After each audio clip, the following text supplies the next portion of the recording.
বাংলাদেশ কিন্তু অনেক পিছনে এআই নিয়ে। ইনশাল্লাহ আগামীতে আমাদের নোয়াখালী থেকে ইন্ডিয়ার মতো জানেন বেঙ্গালুরু ইন্ডিয়ার একটা হাব। ইনশাল্লাহ আমি চেষ্টা করব আমাদের নোয়াখালী থেকে আইটি হাব যেন বানাইতে পারি। নোয়াখালী সন্তানরা আগামী বিশ্ব জয় করব। আমি যখন নেয়াজপুর অস্ট্রেলিয়া দিয়ে আসলাম, আমাদের এই দুইটা ইউনিয়নটা অনেক আনডেভেলপ, রাস্তাঘাট ঠিক মতন কাজ করে নয়। যারা মেম্বার চেয়ারম্যান ছিল আমি জানি না ওরা কি কারণে, না বাজেট ছিল না কি, ওরা কিন্তু এত বেশি উন্নয়ন করে না। ইনশাল্লাহ আমি যদি জয়যুক্ত হই আমি রাস্তাঘাটটাকে অনেক উন্নয়ন করব বাইরের দেশের মতো। বিসমিল্লাহির রহমানির রহিম।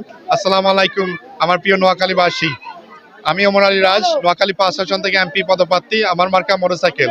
আমি আমার জনগণকে বলতে চাচ্ছি ১২ তারিখ আপনারা নিশ্চিন্তে ভোট কেন্দ্রে যাবেন আর আপনাদের যোগ্য ভোটটা দিবেন, যোগ্য ব্যক্তিকে দিবেন। আমাকে দেন, যাকে দেন, আপনারা ১২ তারিখ মোটরসাইকেল মার্কায় ভোটটা দিবেন, আমাকেও দিবেন। আর ইনশাল্লাহ আমি যদি জয়যুক্ত হই আমি নোয়াখালীর জন্য কাজ করব।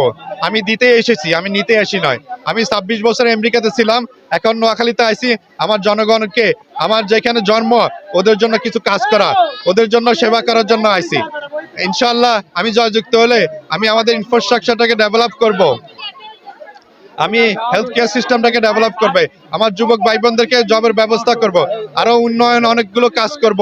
ইনশাআল্লাহ সবাই আমার জন্য দোয়া করবেন আর ১২ তারিখ মোটরসাইকেল মার্কায় ভোট দিবেন। সোফর আমি যেটা দেখতেছি আমাদের কোম্পানিগঞ্জ এবং কবিরাট এখানে কোনো ঝামেলা দেখতেছি না। ইনশাআল্লাহ আমি আশাবাদী ১২ তারিখ আমাদের ভোটটা সুস্থ হবে আর মানুষজন ভোট কেন্দ্রে যেতে পারবে, ওদের ভোট ওরা দিতে পারবে। আমি ভোটারদেরকে বলতেছি আপনারা অনেকজন আগে অনেক কমপ্লেন করছেন, আপনারা ১৬ বছর ১৭ বছর ভোট কেন্দ্রে যেতে পারেন নয়। আপনারা এবার আপনাদের সুযোগ, এটা আপনাদের অধিকার। আপনারা আপনাদের ভোট, যোগ্য ভোটটা আপনার দিতে হবে। আপনারা সকালবেলা চলে যাবেন, আপনাদের ভোটটা দিবেন। আমি যখন নেয়াজপুর অস্ট্রেলিয়া দিয়ে আসলাম, আমাদের এই দুইটা ইউনিয়নটা অনেক আনডেভেলপ, রাস্তাঘাট ঠিক মতন কাজ করে নয়। যারা মেম্বার চেয়ারম্যান ছিল আমি জানি না ওরা কি কারণে, না বাজেট ছিল না কি, ওরা কিন্তু এত বেশি উন্নয়ন করে না। ইনশাল্লাহ আমি যদি জয়যুক্ত হই আমি রাস্তাঘাটটাকে অনেক উন্নয়ন করব বাইরের দেশের মতো। কারণ একটা জিনিস, আপনার যখন ইনফ্রাস্ট্রাকচারটা রেডি থাকে তাহলে আপনার বিজনেস বলেন সবকিছু, আমাদের সোসাইটিটা অনেক ডেভেলপড হয়। তারপরে পাশাপাশি স্কুলের অবস্থা এত বেশি ভালো না, হেলথ কেয়ার সিস্টেমটাও বেশি ভালো না। ওরা সদরে, ওরা ম্যাচ দিয়ে যাইতে হয়, ওদের জন্য অ্যাটলিস্ট এখান থেকে অনেক দূর। তো ইনশাল্লাহ আমি যদি জয়যুক্ত হই আমি হসপিটাল বলেন, হেলথ কেয়ার সিস্টেম বলেন, এডুকেশন সিস্টেম বলেন, এগুলো নিয়ে আমি কাজ করবো, রাস্তাঘাট নিয়ে কাজ করবো। মাই প্ল্যান ইজ যাতে আমি একজন আইটি স্পেশালিস্ট, আমি যুবক ভাই বোনদের জন্য আইটির মাধ্যমে জবের ব্যবস্থা করব, কর্মস্থানের ব্যবস্থা করব। আপনারা জানেন এখনকার দিনে আমরা প্রযুক্তির দিন, আমরা এআই নিয়ে এখনকার বিষয় চলতেছে।